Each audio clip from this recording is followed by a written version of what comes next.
Several American embassies across the Middle East are now shutting down, evacuating staff, and suspending operations as the conflict between the United States, Israel, and Iran spirals. What began as coordinated weekend strikes by Washington and Tel Aviv on Iranian targets has now triggered sweeping retaliation, and U.S. diplomatic missions are caught in the fallout. The U.S. Embassy in Bahrain is closed. In Kuwait, Americans have been told to stay indoors. In Jordan, diplomatic staff were temporarily evacuated on Monday following a threat. Across the region, Americans were instructed to shelter in place until further notice. Evacuates Mid-East missions. The U.S. State Department has issued a worldwide caution alert for all Americans overseas. It is the first such alert since June 22, 2025, when the United States intervened in the 12-day conflict between Israel and Iran. The State Department does not publicly disclose the full size of its diplomatic footprint, making it unclear how many Americans are currently stationed across the Middle East. But what is clear is this: operations are being disrupted at scale. In Saudi Arabia, the situation escalated dramatically. According to Saudi Arabia's defense ministry, 2 drones struck the U.S. Embassy in Riyadh. The attack reportedly caused a limited fire and minor material damage to the building. A loud blast was heard early Tuesday morning. Flames were seen rising from the embassy compound. Black smoke drifted over Riyadh's diplomatic quarter, an area that houses numerous foreign missions. Reuters reported there were no injuries, as the building was empty during the early morning hours. Saudi authorities say they intercepted and destroyed 8 additional drones near Riyadh and Al-Kharj. On Monday, State Department officials urged Americans to depart from a wide list of countries: Bahrain, Egypt, Iran, Iraq, Israel, the West Bank and Gaza, Jordan, Kuwait, Lebanon, Oman, Qatar, Saudi Arabia, Syria, the United Arab Emirates, and Yemen. The advisory reflects growing fears that the conflict could widen further and quickly. President Donald Trump suggested the war could last a month or longer. U.S. and Israeli forces have struck multiple Iranian targets, including Islamic Revolutionary Guard Corps command and control facilities, air defense systems, missile and drone launch sites, and military airfields. Iran's supreme leader Ayatollah Ali Khamenei was killed in the attacks. The cost has been high for U.S. too. 6 U.S. service members have been killed in action.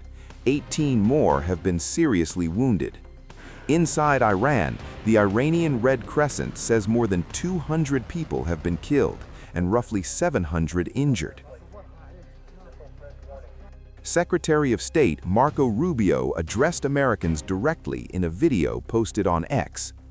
"Our #1 priority," he said, "is the safety and security of American citizens everywhere in the world. But conditions on the ground remain fluid." At the Department of State, our #1 priority is the safety and the security of American citizens everywhere in the world.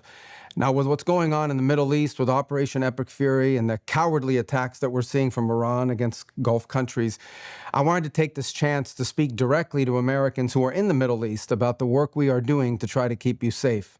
So immediately following the beginning of this operation, at my direction, the State Department activated a 24/7 task force, surging personnel and resources necessary to help provide American citizens with up-to-the-minute safety and security information. Now, in order to receive these updates from the nearest U.S. embassy or consulate, you have to register with the Smart Traveler Enrollment Program. You have to register with STEP, and here's where you do it. You go to step.state.gov. That's step.state.gov and register so we can reach you. We also encourage Americans abroad to follow our security updates for U.S. citizens channel on WhatsApp and follow @TravelGov on social media as well.